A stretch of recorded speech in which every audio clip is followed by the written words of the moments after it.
Se li escapa que el 50% dels nostres joves, els que acaben l'escola, van a l'atur.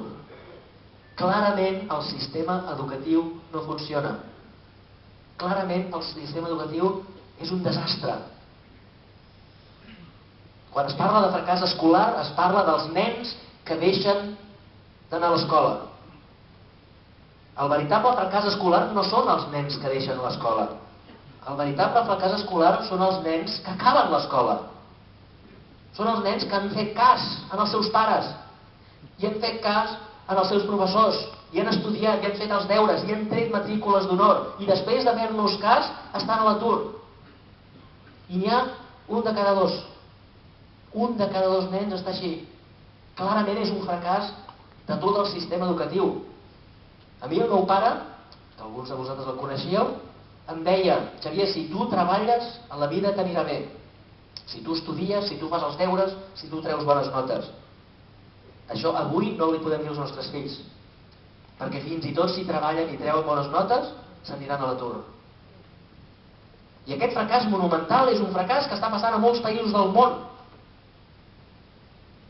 Estem tenint una invasió de noves tecnologies, de robots, que fan les feines que abans feien la nostra gent que estudiava. La gent que tenia agències de viatges, ara ja desapareixen perquè l'agència de viatges ens ho fem nosaltres per internet. Els comptables desapareixen perquè les màquines ho fan molt més ràpid que les comptables. Els advocats que havien d'anar a buscar documents, avui els portes tots els documents a l'iPhone. Moltes professions que fins ara existien estan desapareixent perquè les noves tecnologies estan substituint. Hem de canviar el sistema educatiu perquè els nostres nens siguin capaços de viure en aquest nou món. I encara estem amb els mateixos pupitres, les mateixes taules, les mateixes pissarres, els mateixos guixos de fa 300 anys. I en algunes classes fins i tot els mateixos professors de fa 300 anys. Està havent una revolució a tot el món, una revolució en el sistema educatiu. I en aquest país hem tingut una reforma educativa, sabeu? Us en recordeu? La llei Wert. El país que té la llei educativa més nova del món és Espanya. I quin ha sigut el gran debat a Espanya del sistema educatiu? S'ha parlat de robots, s'ha parlat de la digitalització, s'ha parlat de com substituir, com fomentar la creativitat, com fomentar la lluita contra la mecanització. No! El gran debat ha sigut si la religió cuenta para la media. A Espanya s'han fet 9 lleis educatives des de que s'ha mort Franco, 9. Quan guanya el PSOE, treuen la religió. Quan guanya el PP, tornen a posar la religió. Quan guanya el PSOE, treuen la religió. I vinga religió amunt i religió avall. I ningú es preocupa del 56% de nens que se'n van a l'atur. Això s'ha de canviar, i això dins d'Espanya no es podrà canviar, perquè ells estan obsessionats amb això. Mentre estiguem part d'Espanya, això no es podrà canviar. Un altre tema que no cal que parlar, perquè ja l'hem parlat, són les infraestructures. Des que Felip II va decidir fer la capital a Madrid, va fer la capital a Madrid perquè aquest tio no volia tenir competència dels bisbes. Era l'únic lloc que no hi havia bisbes. I no hi havia bisbes perquè no hi havia ni bisbes ni res més, no hi havia res a Madrid. Totes les capitals del món, hi havia un riu per poder navegar amunt i avall, hi havia un mar, no? A Madrid no hi havia res.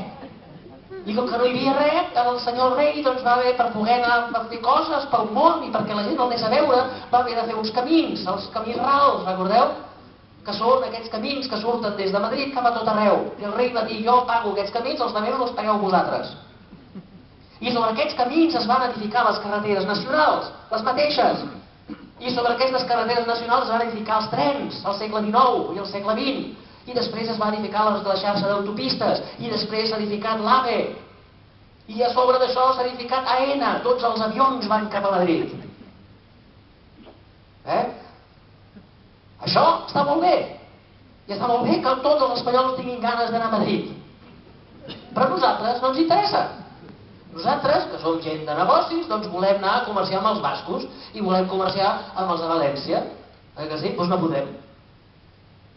Hi ha dues línies d'alta velocitat que no existeixen, que són les que ens unien nosaltres amb els grans pols econòmics d'aquest país. No podem. Per què no podem? Perquè formem part d'Espanya i ells prenen les decisions. I com que ells prenen les decisions i formem part d'Espanya, doncs, i nosaltres som minoria, no podem canviar. Insisteixo, no és que ells siguin dolents, ells tenen tot el dret a fer això. Però una cosa és que ells tinguin dret, l'altra cosa és que ens interessi. A nosaltres no ens interessa. No és que siguin dolents, però no ens interessa. I mentre formem part d'Espanya, això no ho podrem canviar. Ja he parlat de la xarxa d'avions, que és exactament el mateix. Els avions, òbviament, poden anar per on vulguin, però fixeu-vos que Espanya, que és l'únic país del món que